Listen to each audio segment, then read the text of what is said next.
Hello YouTube, De-bodgery here, aka Richard Gumfaw on Facebook. Welcome to EV Components Review.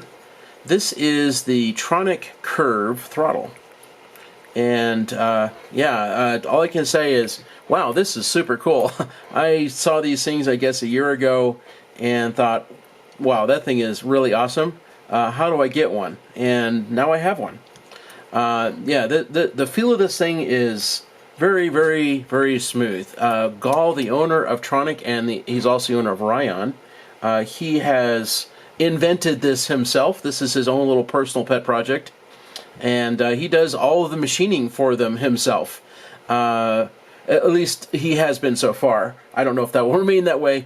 But anyway, yeah, he's got a 3D milling machine that does all this stuff. It's pretty cool stuff. Anyway, definitely like this throttle. He has converted all of his EVs over to using these. He wanted something that didn't exist and had looked at all the different kinds of thumb throttles and twist throttles and all that kind of stuff and didn't like any of them all that well. So he said, okay, I'm going to invent my own. And has. And in fact, even the actual wheel and throttle sensor assembly, that's a thing that was specifically designed for Tronic. In fact, it's got a Tronic part number on it even. Anyway, so this one says Ryan on it. It's got the Ryan logo on the top, and it says Ryan down here and Ryan back there as well. Yeah, this is a prototype. It's not a, not one that they would actually sell, but it's close enough, and everything here is pretty much exactly what you'd get with the real deal.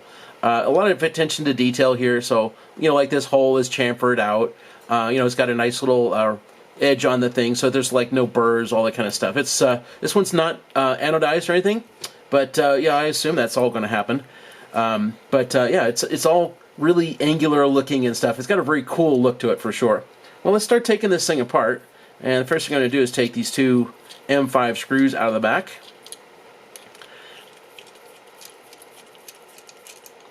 There we go. And so then you get this little back clamp piece that holds it on your handlebars. And of course you can adjust it to whatever angle suits you. But yeah, this is pretty cool. One of the things that I didn't mention already is that on a lot of the facets of things, like right here, it exists, and it also is all over this too. He came up with this toolpath pattern, which makes a wavy pattern. And so it's like in this surface right here, but everything else on here is all smooth. And like on this part of the throttle, yeah, it's all this part is done with that wavy toolpath to get that pattern in there. But then on other surfaces, like this up here is all smooth, and but then it's like on this back part right here. Yeah, he does it deliberately just to make things distinctive and different. So it's kind of cool. This little back piece comes off, and it's got 4 little tiny screws in it. So let me start pulling them out. Yeah, these screws are, I don't know what size it is, M1.25. They're tiny. Yep, they're really tiny. Yeah, there's not a lot of space here to do larger screws, so a lot of that stuff is pretty small, but probably what would be best for this stuff, and this is a prototype, or not a prototype, but a pre-production unit. Probably the best thing to do is to put like a little bit of Loctite on each of the threads so that they don't back out. But yeah, here's your 4 little itty-bitty screws, and here is this 3D milled piece of aluminum. It weighs nothing in my hand almost, and it's got this little chamfer in the back of it, or a little pocket, I guess, for these wires to come out. But yeah, I mean, everything here is machined to a really high level, and again, it's got all that wavy pattern on it. Like that surface doesn't have it, but this does have it, and then it comes around here, and then this surface doesn't have it, and that doesn't either. It's just this thing he does. Yeah, that's all smooth too, just to give it all this distinctive stuff. So and that's all on this little tiny part. So yeah, when people balk at the price of these things, keep in mind that these are not free. These take a lot of time to make. Yeah, like the Ryan logo or Tronic would be on there. That would have all that wavy pattern in it. Yeah, it takes time to do that stuff. This is not something that just comes at no expense. This little top cover comes off with 2 screws as well. And I drop those out. So again, this is 3D machined aluminum, and it's a little dinky piece. So the inside is machined to a high shine. It's not polished or something. No, his mill just went back and forth a million times until all the milling marks were gone. And you know, the same thing with this outside surface here. You just keep going back and forth over it a whole bunch of times until finally your milling marks are pretty much shiny. But you know, like this piece, there is just the Ryan logo, or Tronic logo as it really would be, that's got that wavy machining pattern on it. Everything else is all machined very smooth. Yeah, and like this chamfered edge all the way around here, that's all shiny, which means that the mill went like 1,100 times to get it that smooth. That takes a lot of time. So there's reasons why these things are expensive, because the attention to detail is really high.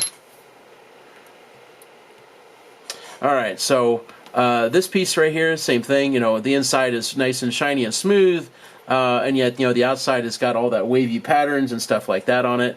So really cool pieces of aluminum that take a lot of effort to make. This is not it's not something you throw together in 5 minutes. This is something that takes a little while to do, while to do. All right, so here is the magic in the mix, and right there it says Tronic 50 part number. This is a Tronic part that they had made for them. I don't know how this works. Is there a hull inside here or something? I would assume that's probably the case, but I don't really know that. Yeah, this is buttery smooth. There's a screw in the middle that you take out, and then this can come off. And Gall told me that there's different springs that you can put in this. So if you think it's too stiff, you can soften it up. If you think it's too soft, you can put a stiffer spring in there. I don't know exactly how many springs there are for this, but yeah, there was several options. And I thought, wow, that's really cool that you'd even like have something like that. But yeah, this is a custom-made item for Tronic. It's probably a linear hull in there, most likely, because there's probably like a magnet right here. Yeah, there's definitely a magnet right there. So this works a lot like any other twist throttle or whatever in that regard. But yeah, this is Tronic made just for them. And you know, getting to the hull is underneath that potting right there. So it's all waterproof. Nothing here is likely to break or, you know, get water in it and be damaged, because it's all very well sealed up. Yeah, anyway, that's the Tronic curved throttle. Super cool. Want to use this thing like right now. I've seen these things for like a year now and thought, how awesome would it be to put one of those on one of my EVs, and now I've got one. Well, anyway, I would have to say that is probably the swiftest, coolest, awesomest throttle I've ever seen, like ever. Hope that helps some folks out. Enjoy. Take care. Talk to y'all later.